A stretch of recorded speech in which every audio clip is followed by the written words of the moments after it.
Hello, my Russian friends. I'm so happy to be here with you, with my Russian friends here.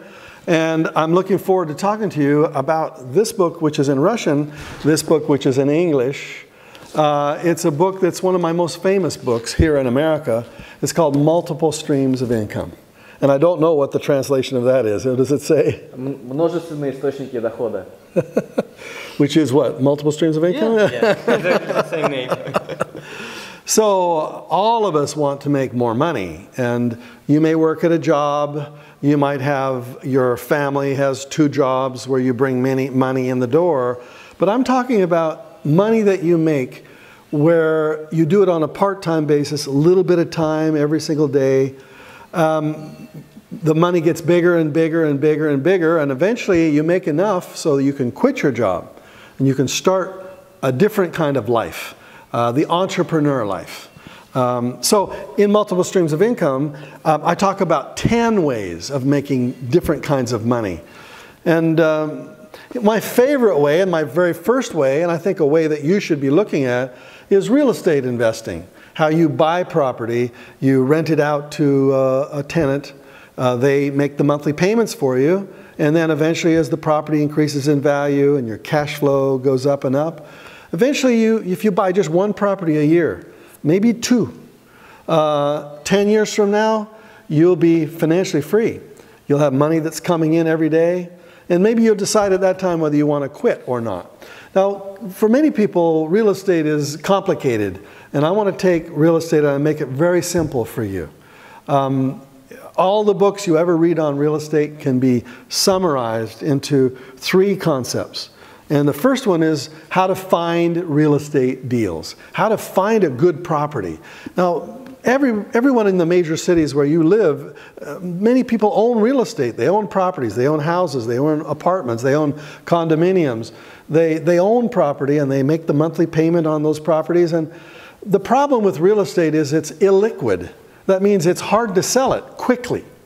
What if you have an immediate problem and you need to sell your property, but you put it on the market and nobody is buying? And maybe a month or 2 months or 3 months goes by and your problem gets worse and worse and worse until you finally, you say, I need to get rid of this property. I need to sell it. I've got to get rid of it. Well, when I went to San Francisco and they took away my wallet and they gave me $100 US, the first thing I was doing, with no money, no credit, no bank, nothing, zero, I'm looking for people who own real estate that don't want the property. They are desperate to get rid of it. They've been trying to sell, but they can't. And many of those people don't need money. You know, maybe they bought another house and now they have 2 houses. And they're living in the other house, and this home, their first house, is vacant. Nobody's living in it. They've got a monthly payment they have to make on it. And so they've got 2 properties, you know, 2 problems, really. And this person, they've already bought the other house. They don't need money to buy the other house. They just have a property here that is vacant, and they need to get rid of it to stop the monthly outgo of mortgage payments going out. So you can come in and without money, you can say, I will help you solve your problem. Let me have your property, you know. I will take the problem off your hands. I will give you your price. You want to have a price? I will negotiate to pay you your price. I'll make you monthly payments. You don't need a lot of cash. Now, when people hear me say these things, they say, well, nobody will do this. You know, people, they want their money. They don't want nothing. They don't want to make monthly payments over many years. They want their money now. Well, yes, 99% of the people who are selling today in Moscow and St. Petersburg and all the other major cities, they want their money. But 1%, maybe 2%, maybe a small number of people, they don't need the money. They just need you to come in and take the property and make the monthly payments to them. And so that's the first thing you look for, to find a highly motivated seller. Now, in English, that means a person who has a problem and they're highly motivated. They want to sell, but they can't find anybody to sell to quickly. You come in, you negotiate, and I like to negotiate face to face. I like to talk to the people that I buy real estate from, because I want them to feel my heart. I want them to feel my integrity. I want them to realize that I'm not going to take advantage of them. I'm not going to do anything illegal or immoral. I want to help them. I'm there to solve their problem, not to make it worse. And so I take the property, and then I make monthly payments. And now they've taken the problem off their shoulders, and they've been able to step away from their problems, and they feel better. Remember, it doesn't matter what city. It could be Singapore. It could be Tokyo. It could be New York City. It could be Rio de Janeiro. It could be Moscow.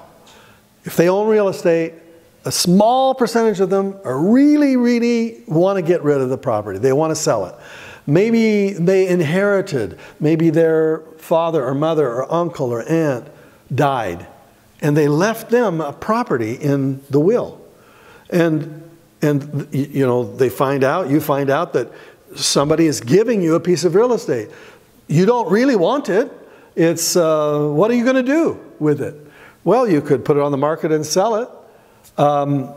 Maybe if you come in with a high price, you know, really good, the full price, they will offer maybe not a lot of big down payment, you know, maybe just a little.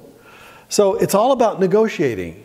And like I say, any city has the same situation. So technique number one, or principle number one, is to find the highly motivated seller.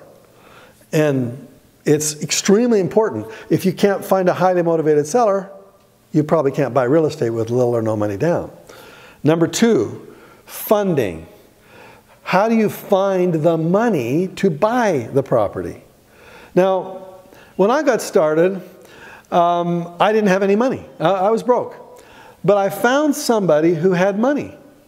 And I said, I will be the searcher. I will help you find the real estate deals. I don't have money, but I have time. I will go look for you. I will find you the best deal. I will spend weeks, maybe months, finding in your city the best properties, the ones where they're way below market, where the sellers are really need, but we're going to use your money, your credit. You're going to go to your bank. I'll just be the finder. I find the deal. I bring you the deal, and we become partners. We use your money and my time. Together, we find great deals together. Now, of course, money is more important than time. So maybe you get a bigger share of the profits at first. Maybe you get 90% of the profit, and I only get 10% of the profit. But I want to be your partner. I want to own the property with you. Maybe you give me a little bit of money to help pay my expenses, to find deals, but at first it'll be 90% of the profit to you, 10% to me. But if I get better, if I find better deals, if we start making much more money, maybe I want more of the profit. Maybe I want 20% or 30%.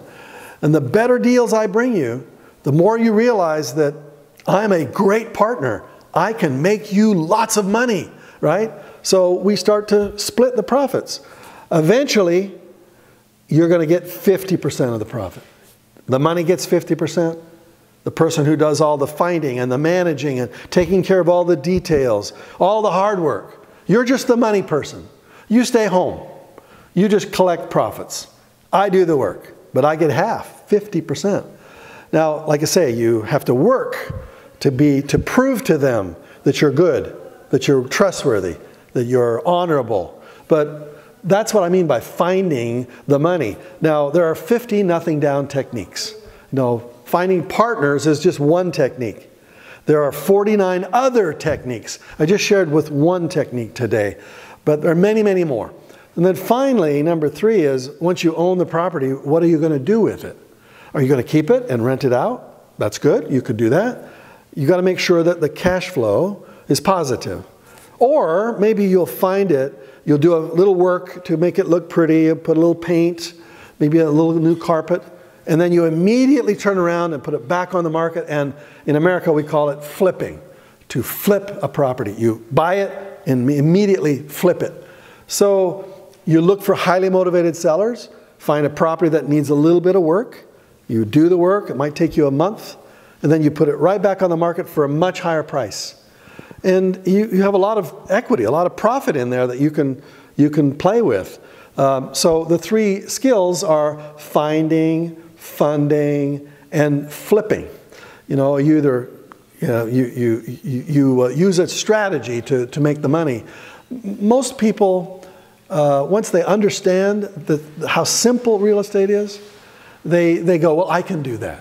Well, if you're listening to this and watching this right now, you can do this. You could come to America and do this. You could go to China and do this. Anywhere there is real estate, you can do this. And what I want to help you do is to teach you the basics, the fundamentals, the way to think, the strategies, the techniques. And then there'll be a Russian partner that will help teach you some more about how you find the real estate deals in your country, right? I'll teach you the strategies, but we'll have people who will teach you in Russian exactly how you do this in your country. And you can be very, very rich very, very quickly with real estate as one of the most powerful techniques. So, multiple streams of income in real estate, that's one of my favorites. And in our next video, I'm going to share with you how you make money in another one of my favorite ways. But now real estate is what we'll talk about. In the next video, we'll talk about one of my favorites. So, see you on the next video. Cool. Now that was long.